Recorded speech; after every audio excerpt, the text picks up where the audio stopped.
Hallelujah! ಎಲ್ಲರಿಗೂ ಶುಭ ಮುಂಜಾನೆ. ಈ ದಿನದ ದೇವರ ವಾಕ್ಯವನ್ನು ನೋಡೋಣ.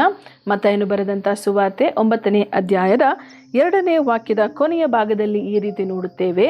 ಮಗನೇ, ಧೈರ್ಯವಾಗಿರು, ನಿನ್ನ ಪಾಪಗಳು ಕ್ಷಮಿಸಲ್ಪಟ್ಟಿವೆ ಎಂದು ಹೇಳಿದನು.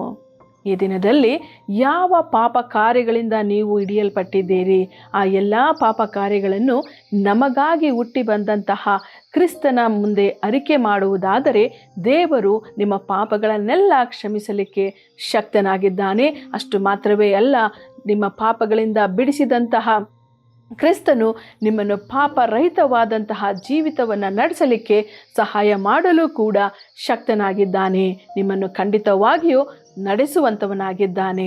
ಪ್ರಾರ್ಥನೆ ಮಾಡೋಣ.